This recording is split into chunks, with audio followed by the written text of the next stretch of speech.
Dear students, আজি আমি নৱম মানৰ বিজ্ঞান বিষয়ৰ তৃতীয় পাঠৰ বাকী থকা অংশৰ পৰা আলোচনা কৰিম। আজি আমি পঢ়িম অণুৰ বিষয়ে, অৰ্থাৎ মলিকিউল। অণুৰ বিষয়ে আমি দুই এবাৰ পঢ়িছোঁ আগত। অণুৰ বিষয়ে জানিবলৈ হ'লে আমি পৰমাণুৰ কথা জানিব লাগিব। পৰমাণুৰ বিষয়টো তোমালোকে সকলো জানিছেই। পৰমাণু হৈছে পদাৰ্থৰ আটাইতকৈ ক্ষুদ্ৰতম অৱস্থা। এই পৰমাণুবোৰ লগ লাগি অণুৰ সৃষ্টি কৰে। ধৰি লোৱা, এইটো এটা পৰমাণু, এইটো এটা পৰমাণু, এনেকৈ বহু পৰমাণু লগ লাগি এসময়ত এই পৰমাণুবোৰে লগ লাগি এনেকুৱা ডাঙৰ ডাঙৰ অণুৰ সৃষ্টি কৰিব। আকৌ এই অণুবোৰ যেতিয়া লগ লাগিব তেতিয়া এটা পদাৰ্থৰ সৃষ্টি কৰিব। এনেকুৱা বহুত পৰমাণু লগ লাগি এটা অণুৰ সৃষ্টি হয়। আকৌ এনেকুৱা বহুত অণু লগ লাগি এটা পদাৰ্থৰ সৃষ্টি হয়। ধৰি লোৱা, এইটো এটা কাঠৰ টুকুৰা। এই কাঠৰ টুকুৰাটোত এনেকুৱা বহুত অণু লগ লাগি সৃষ্টি হৈছে। আকৌ ইয়াৰ এটা এটা অণু এনেকুৱা পৰমাণু লগ লাগি সৃষ্টি হৈছে। এতিয়া অণু এতিয়া লিখা আছে চোৱা, অণু হ'ল ৰাসায়নিকভাৱে যোজিত। ৰাসায়নিকভাৱে মানে যোজিত কি? অৰ্থাৎ আকৰ্ষণী বলৰ দ্বাৰা দৃঢ়ভাৱে লগ লাগি থকা বা লগ হৈ থকা দুটা বা ততোধিক পৰমাণুৰ একোটা গোট। ইয়াতে যে ক'লে ৰাসায়নিকভাৱে যোজিত, মানে ধৰি লোৱা এইটো এটা পৰমাণু, এইটো এটা পৰমাণু, এইটো এটা। এই পৰমাণুবিলাক কেনেকৈ লগ লাগি থাকিব বাৰু? এটা পৰমাণুৰ লগত আন এটা পৰমাণু আকৰ্ষণ বলৰ দ্বাৰা লগ লাগি থাকিব। এইটো ধৰি লোৱা পৰমাণু, এইটো এটা পৰমাণু। এই পৰমাণুবোৰ কিহৰ দ্বাৰা ইটোৰ লগত সিটো বান্ধ খাই থাকিব? আকৰ্ষণী বলৰ দ্বাৰা। আকৰ্ষণী বলৰ দ্বাৰা কিভাৱে বুলি কয় যদি ৰাসায়নিকভাৱে। কিছুমান ৰাসায়নিক সংযোজন ঘটে। সেই সংযোজন ঘটি পৰমাণুবোৰ লগ লাগি থাকে। লগ লাগি কিয় থাকে? কাৰণ ইহঁতৰ মাজত আকৰ্ষণ বল থাকে। এতিয়া অণুৰ যদি তোমালোকক সংজ্ঞা দিব দিয়ে, তোমালোকে কি ক'বা? এতিয়া লিখা আছে সংজ্ঞাটো ধুনীয়াকৈ। অণুৰ সংজ্ঞা এনেদৰে দিব পাৰি। মৌল বা যৌগ এটাৰ স্বাধীন সত্ত্ব থকা যি ক্ষুদ্ৰতম কণাই মৌল বা যৌগটোৰ সকলোবোৰ ধৰ্ম প্ৰদৰ্শন কৰে তাকে অণু বুলি কোৱা হয়। মানে ধৰি লোৱা, এইটো এটা কাঠৰ টুকুৰা। ইয়াতে বহুত অণু লগ লাগি এই কাঠৰ টুকুৰাটোৰ সৃষ্টি হৈছে। আকৌ ইয়াৰে প্ৰত্যেকটো অণু বহু পৰমাণুৰ দ্বাৰা সৃষ্টি হৈছে। এতিয়া কাঠৰ টুকুৰাটোৰ যিটো ধৰ্ম, সেই ধৰ্মটো তাত থকা প্ৰত্যেকটো অণুৰ ধৰ্ম একে নহ'বনে? আকৌ প্ৰত্যেকটো অণুত থকা প্ৰত্যেকখিনি পৰমাণুৰ ধৰ্ম একে নহ'বনে? অৰ্থাৎ কাঠৰ টুকুৰাটোত যিবোৰ অণু বা পৰমাণু আছিলে, সেই পৰমাণুবোৰৰ ধৰ্ম ডাঙৰ কাঠ টুকুৰাৰ যি ধৰ্ম তাৰ সৈতে একেই। তাকেই কোৱা হৈছে। তাৰপিছত একে বা বেলেগ বেলেগ মৌলৰ পৰমাণুবোৰ একেলগ হৈ অণু গঠন কৰে। একে বা বেলেগ বেলেগ। একে হ'লে কেনেকুৱা? ধৰি লোৱা, হাইড্ৰজেনৰ দুটা পৰমাণু। হাইড্ৰজেনৰ দুটা পৰমাণু দুটা লগ লাগি কি সৃষ্টি হয়? H2, এটা H আৰু এটা H, দুইটা লগ লাগি H2। এইটো হ'ল হাইড্ৰজেন। এটা কি? হাইড্ৰজেনৰ এইটো এটা অণু। এনেকুৱা বহু হাইড্ৰজেনৰ অণু লগ লাগি হাইড্ৰজেন গেছৰ সৃষ্টি হয়। আকৌ কেতিয়াবা কি হয়, এই দুটাটো একেই হ'ল, হাইড্ৰজেন হাইড্ৰজেন, কিন্তু কেতিয়াবা কি হয়, দুটা বেলেগ বেলেগ মৌলৰ পৰমাণু লগ লাগে। যেনে এইটো এটা হাইড্ৰজেন, এইটো এটা হাইড্ৰজেন আৰু এইটো এটা অক্সিজেন আছিলে। দুটা হাইড্ৰজেন লগ লাগিলে, আকৌ এটা অক্সিজেনো আহি গ'ল। এইটো কিহৰ সৃষ্টি হ'ব? পানী। H2O, দুইটা বেলেগ বেলেগ হয়নে নাই? H বেলেগ, O বেলেগ, দুইটা লগ লাগি পানীৰ অণু গঠন কৰিলে। আৰু এনে বহু পানীৰ অণু লগ লাগি বহু পানীৰ সৃষ্টি কৰে। এতিয়া আমি পঢ়িম মৌলৰ অণুৰ বিষয়ে, অৰ্থাৎ মলিকিউলছ অফ এলিমেণ্টছ। মৌল এটাৰ অণুবোৰ একেধৰণৰ পৰমাণুৰে গঠিত। মৌল এটাত সাধাৰণতে একেধৰণৰ পৰমাণুৱেই পোৱা যায়। মৌলটোত থকা পৰমাণুবোৰৰ ধৰ্ম, আকাৰ, প্ৰকৃতি একেই হয়। আৰ্গন, হিলিয়াম আদিৰ দৰে বহুতো মৌলৰ অণু এটা মাত্ৰ পৰমাণুৰে গঠিত। তোমালোকে আৰ্গন আৰু হিলিয়ামৰ নাম শুনিছা। এই আৰ্গন আৰু হিলিয়ামত মাত্ৰ এটা এটা পৰমাণু থাকে। ধৰি লোৱা এইটো আৰ্গনৰ পৰমাণু, এইটো হিলিয়ামৰ পৰমাণু, আৰু এই এটা পৰমাণুৰে আৰ্গন আৰু হিলিয়ামৰ নামৰ মৌলটোৰ অণুৰ সৃষ্টি কৰিছে। কিন্তু অধাতুবোৰৰ ক্ষেত্ৰত কথাটো তেনে নহয়। ধৰা উদাহৰণস্বৰূপে অক্সিজেনৰ এটা অণু অক্সিজেনৰ দুটা পৰমাণুৰে গঠিত। আৰ্গন আৰু হিলিয়ামৰ ক্ষেত্ৰত কি আছিলে বাৰু? এটা পৰমাণু আছিলে, আৰু এই এটা পৰমাণুৱেই আৰ্গন আৰু হিলিয়াম নামৰ মৌলৰ অণুটোৰ সৃষ্টি কৰিছিলে। কিন্তু অধাতু যেনে অক্সিজেনৰ ক্ষেত্ৰত তেনে নহয়। অক্সিজেনৰ ক্ষেত্ৰত অক্সিজেনৰ এটা পৰমাণু আৰু আন এটা পৰমাণু লগ লাগি কিহৰ সৃষ্টি হয়? অক্সিজেন গেছৰ অণুটোৰ সৃষ্টি হয়, O2 হ'লেহে অক্সিজেন গেছ হ'ব। আকৌ তাৰ পাছত অক্সিজেন গেছটোৰ লগত কেতিয়াবা আকৌ অক্সিজেনৰ পৰমাণুটো লগ লাগি O3 সৃষ্টি হয়। O3 মানে হৈছে অজন গেছ। এতিয়া অণু এটাত যিমান সংখ্যক পৰমাণুৰে গঠিত হয় তাকে অণুটোৰ পাৰমাণৱিকতা বুলি কোৱা হয়। যিমান সংখ্যক পৰমাণুৰে অণুটো গঠিত হয় তাকে পাৰমাণৱিকতা বুলি কোৱা হয়। এতিয়া অক্সিজেনৰ পাৰমাণৱিকতা, অজনৰ পাৰমাণৱিকতা বা আৰ্গনৰ পাৰমাণৱিকতা কিমান বুলি ক'লে তোমালোকে কি কৰিবা? ইয়াত কোৱা আছে অণু এটা যিমান সংখ্যক পৰমাণুৰে গঠিত হয় তাকে অণুটোৰ পাৰমাণৱিকতা বুলি কোৱা হয়। আৰ্গনৰ ক্ষেত্ৰত পৰমাণু কেইটা আছিলে? আৰ্গনৰ ক্ষেত্ৰত আমি পাইছিলোঁ পৰমাণু এটা। আৰ্গন আৰু হিলিয়ামৰ ক্ষেত্ৰত মাত্ৰ এটা পৰমাণুৰেই মৌলটোৰ সেই অণুটো সৃষ্টি কৰে, মাত্ৰ এটা পৰমাণুৱে। গতিকে এটা যেতিয়া পৰমাণু থাকিব তেতিয়া তাক কোৱা হ'ব এক পাৰমাণৱিক। কিন্তু অক্সিজেনৰ ক্ষেত্ৰত দুটা পৰমাণু লগ লাগিছে, আৰু দুটা পৰমাণু লগ লগাৰ কাৰণে তাক কোৱা হ'ব দ্বিপাৰমাণৱিক। আৰু অজনৰ ক্ষেত্ৰত তিনিটা পৰমাণু লগ লাগিছে, গতিকে অজনক কোৱা হ'ব ত্ৰিপাৰমাণৱিক।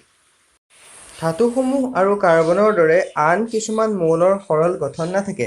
এইবোৰত বহু বেছি আৰু অনিৰ্দিষ্ট সংখ্যক পৰমাণু একেলগে যোজিত হৈ থাকে।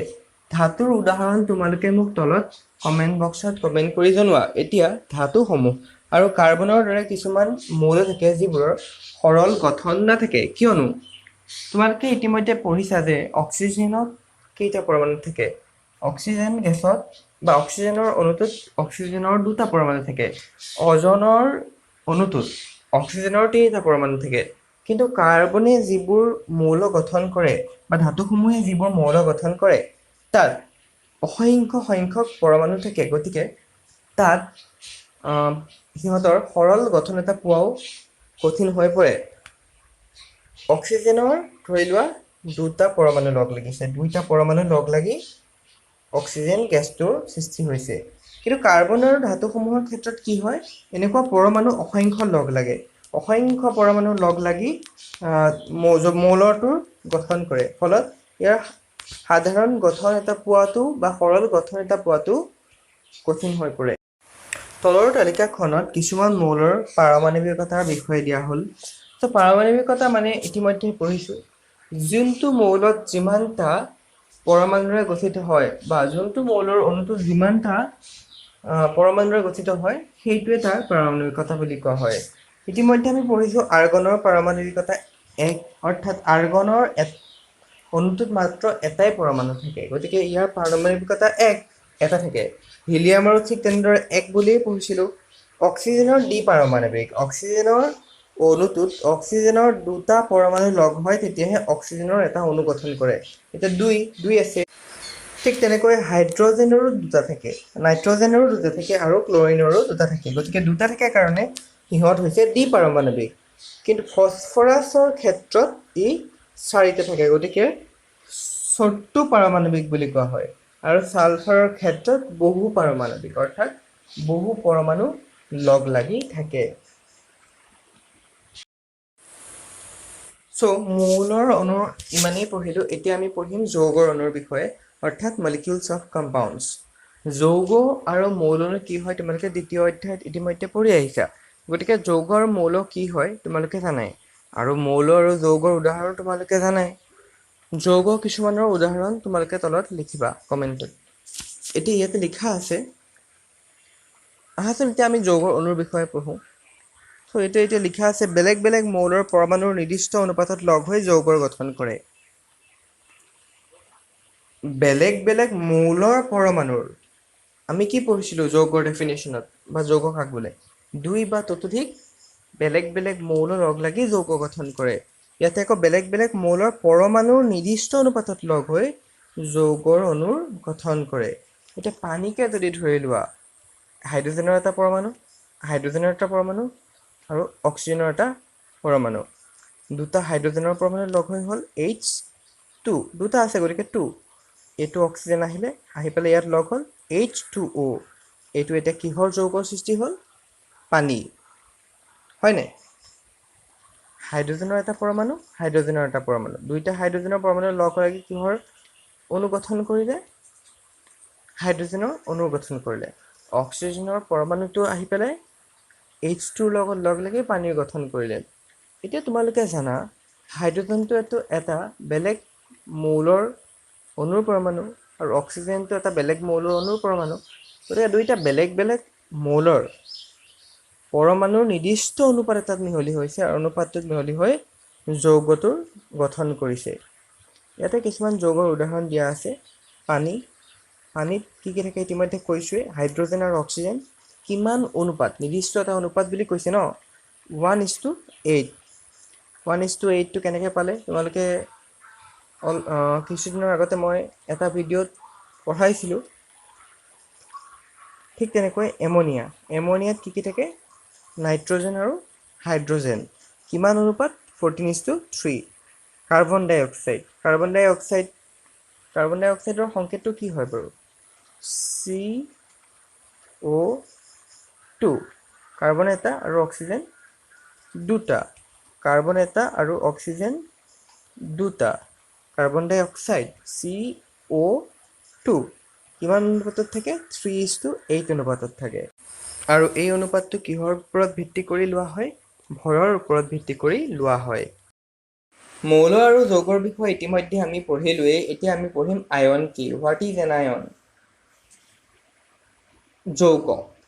যৌগবিলাক কিহেৰে গঠিত আছিলে মৌলৰে আকৌ মৌলৰ উদাহৰণ কি আছিলে ধাতু অধাতু আৰু ধাতুকল্প এইবিলাক হৈছে মৌল এতিয়া গতিকে ধাতু আৰু অধাতুৰে গঠিত যৌগবোৰত সেইকাৰণে যৌগবোৰ কিহেৰে গঠিত বুলি কৈছে ধাতু আৰু অধাতু কাৰণ আমি ডেফিনেশ্যনত পঢ়িছিলোঁ যে মৌল দুটা বা ততোধিক লগ লাগি কি গঠিত হয় যৌগ এতিয়া ধাতু আৰু অধাতুৰে গঠিত যৌগবোৰত আধানযুক্ত কণা থাকে এইবোৰক আয়ন বুলি কোৱা হয় আধানযুক্ত কণা কোনবিলাক H+ এই প্লাছ চিনটো দেখিছেনে তোমালোকে হাইড্ৰজেনৰ ওপৰত এইটো হৈছে ইয়াৰ আধান আকৌ OH-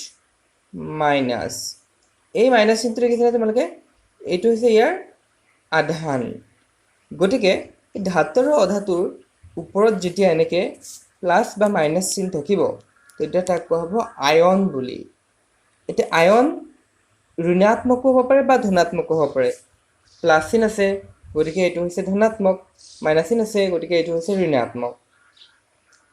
ঋণাত্মক আধানযুক্ত আয়ন যাক এনায়ন বুলি কোৱা হয় গতিকে H+OH- গতিকে ইয়াতে এনায়ন কোনটো তেনেহ'লে ঋণাত্মক আধানযুক্ত আয়ন ঋণাত্মক মানে কি মাইনাছ চিন আছে OH-ৰ ওপৰত গতিকে OH-টো হৈছে এনায়ন আৰু ধনাত্মক আধানযুক্ত আয়ন এটা কেটায়ন অৰ্থাৎ ধনাত্মক আধান কোনটো ধনাত্মক মানে হৈছে প্লাছ চিন আছে ইয়াত হাইড্ৰজেনৰ ওপৰত গতিকে হাইড্ৰজেন হৈছে ইয়াতে হৈছে কেটায়ন চ' এনায়ন কেতিয়া হ'ব ঋণাত্মক আধান থাকিলে ঋণাত্মক আধান মানে মাইনাছ OH- গতিকে এনায়ন আৰু যেতিয়া মানে পজিটিভ অৰ্থাৎ ধনাত্মক আধান থাকিব তেতিয়া হৈছে প্লাছ আৰু প্লাছ হ'লে সদায় হ'ব কেটায়ন H+ এইটো হৈছে কেটায়ন এটা উদাহৰণ দি ইয়াতে তোমালোকক বুজাই দিছে ছ'ডিয়াম ক্ল'ৰাইড NaClত ধনাত্মক আধানযুক্ত ছ'ডিয়াম আয়ন আৰু ঋণাত্মক আধানযুক্ত ক্ল'ৰিন বা ক্ল'ৰাইড আয়ন থাকে এতিয়া ছ'ডিয়াম ক্ল'ৰাইড হৈছে এটা যৌগ এনেকৈ থাকে Cl ইয়াক যদি ভাগি দিয়া হয় তেতিয়া পোৱা যাব Na+ আৰু Cl-। সোডিয়াম হৈছে এটা ধাতু, ক্লোৰিন হৈছে এটা অধাতু। সোডিয়ামৰ ওপৰত আছে প্লাছ অৰ্থাৎ ই ধনাত্মক, ক্লোৰিনৰ ওপৰত আছে মাইনাছ অৰ্থাৎ ই ঋণাত্মক। ধনাত্মক হলে কি হ'ব? ই কি হ'ব? কেটায়ন নে এনায়ন? ধনাত্মক হলে কি হ'ব? সদায় কেটায়ন, আৰু ঋণাত্মক হলে সদায় হ'ব এনায়ন। ঠিক আছে, সোডিয়াম ক্লোৰাইডত সোডিয়াম হৈছে কেটায়ন, ক্লোৰিন হৈছে এনায়ন আয়ন। ইয়াতে কেইটামান আয়নীয় যৌগৰ উদাহৰণ দিয়া হৈছে। Calcium oxide. কেলছিয়াম অক্সাইডত কি থাকে? কেলছিয়াম আৰু অক্সিজেন। কেলছিয়াম আৰু অক্সিজেন মিলি কেলছিয়াম অক্সাইড হয়, আৰু ভৰ হিচাপত অনুপাত হ'ব 5:2। মেগনেছিয়াম ছালফাইড, ইয়াতে থাকিব উপাদান মেগনেছিয়াম আৰু ছালফাৰ, ভৰ হিচাপত অনুপাত 3:4। সোডিয়াম ক্লোৰাইড, ইয়াত হৈছে উপাদান সোডিয়াম আৰু ক্লোৰিন, আৰু ভৰ হিচাপত অনুপাত হৈছে 22:35.5। ইয়াতে কিছুমান আয়নৰ নাম আৰু তাৰ চিহ্নসমূহ দিয়া আছে। Sodium Na+, potassium K+। ঠিক তেনেকৈ এইবোৰ হৈছে আয়নৰ নাম আৰু তাৰ চিহ্ন। কিছুমান মৌল অধাতৱীয় আছে, আৰু তেনে হাইড্ৰজেন, তাৰ চিহ্ন H+, হাইড্ৰাইড H- হ'ব, ক্লোৰাইড Cl-। আন কিছুমান বহু পাৰমাণৱিক আয়ন ইতিমধ্যে আমি পঢ়িছিলোঁ। বহু পাৰমাণৱিক আয়ন কেতিয়া হয়? Ammonium hydroxide NH+OH-। ইয়াতে NH+, NO আছে, H আছে, আকৌ O আৰু H আছে, NH+OH-। গতিকে বহুতটা পৰমাণু আছে, সেয়ে বহু পাৰমাণৱিক। ঠিক তেনেকৈ বাকীবোৰ ইয়াত দিয়া আছে, ফছফেট, কাৰ্বনেট, ছালফেট ইত্যাদি।